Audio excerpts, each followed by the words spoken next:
ও তো অন্যায় অন্যায় করেছে, কিন্তু কিন্তু তুমি এখন মন খারাপ করছো কেন গো?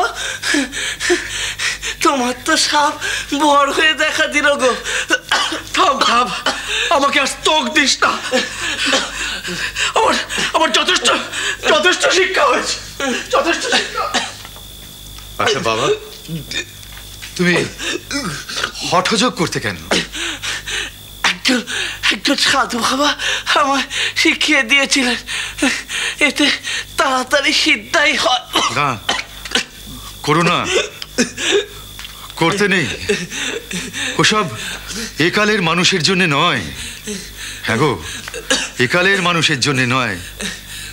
কলিতে প্রাণী স্বল্পায়ু, তাদের অন্নগত প্রাণ। এত ধকল কি তোমাদের এই শরীরে সয়? আর তাছাড়া এসব করতে গেলে সিদ্ধ গুরুর সঙ্গে সর্বদা থাকতে হয়, তাদের কাছে তালিম নিতে হয়। নাওয়া খাওয়া শোয়া বসা সবই নিয়ম করে করতে হয়। তা না হলে তো তুমি মরেও যেতে পারো। মা আমাকে রক্ষা করেছে বলো। মা তো তোমায় রক্ষা করেইছে। তোমায় আগে বললাম না, মার যে তোমাকে বিশেষ প্রয়োজন, তাই তো তোমাকে বাঁচালেন। তা না হলে তো তুমি যেতে বসেছিলে গো।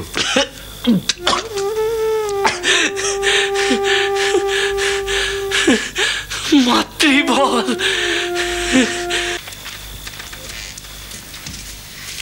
আমার ভাবতে ভারী অবাক লাগছে মা, আপনার সংসার তাহলে এখন এই মন্দিরে?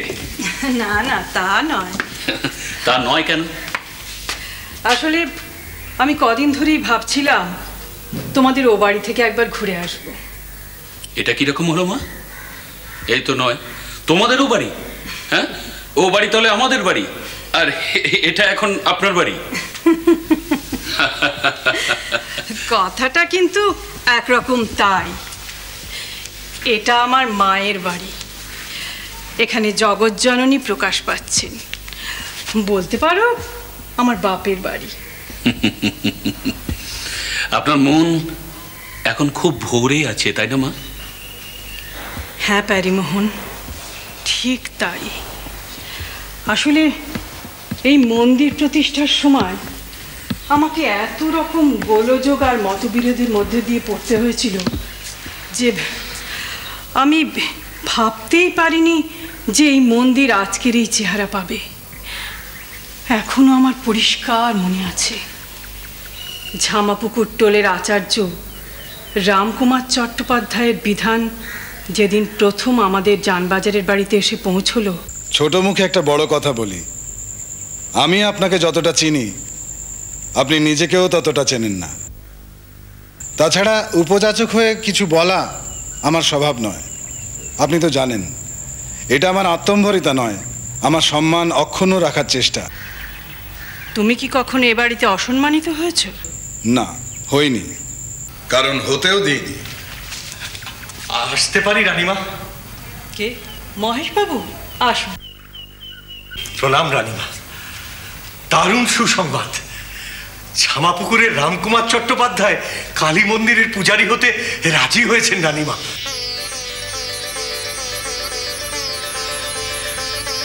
বাহ! আমি জানতাম শ্রী রামকুমার চট্টোপাধ্যায় একজন সচ্চরিত্র পরিশীলিত বেদজ্ঞ ব্রাহ্মণ। আপনার চিঠি প্রত্যাখ্যান করার মতো অভব্যতা তিনি দেখাতেই পারেন না। মহেশ বাবু, এ সবই আপনার স্বীকৃতি। হে আপনারই পুণ্য ফল রানীমা।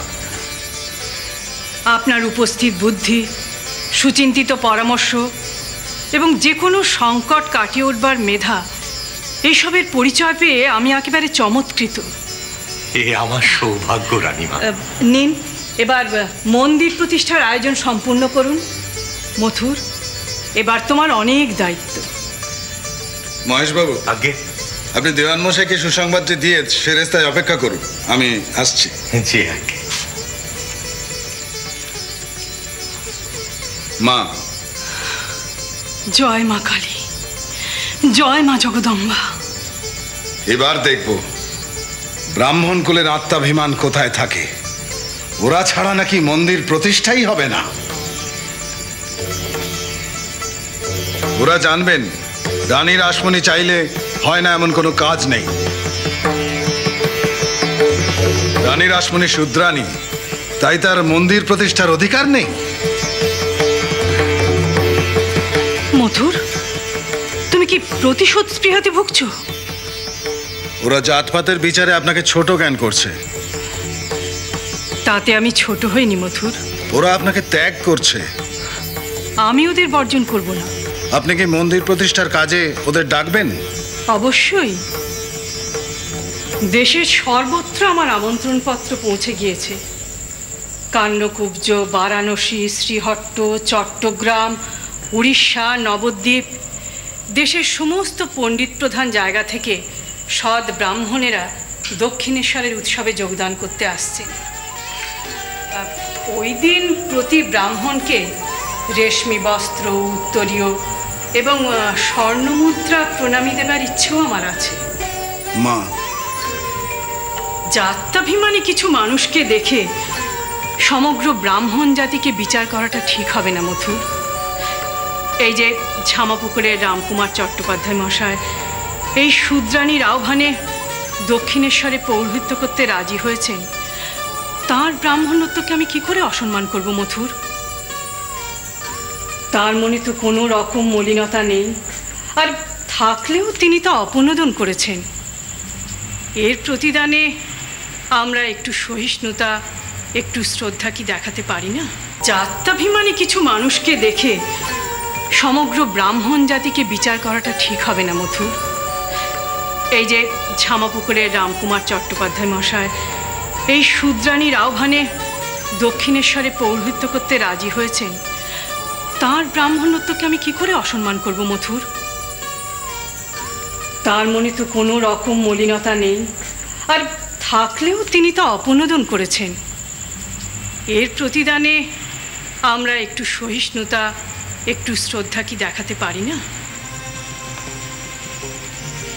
মা, আপনি মানবী না দেবী? আমি আমার কথা ফিরিয়ে নিচ্ছি মা। আমি সত্যি আপনাকে চিনিনি। রানী রাসমণি তো রাজেশ্বরী নন, তিনি লোকমাতা।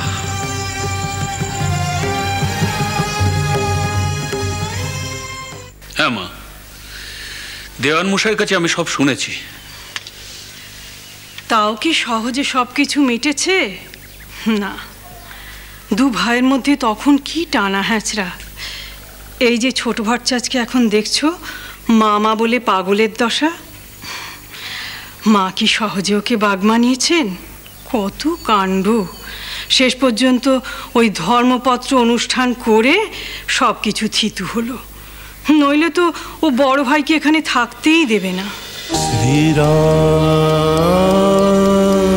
কৃষ্ণ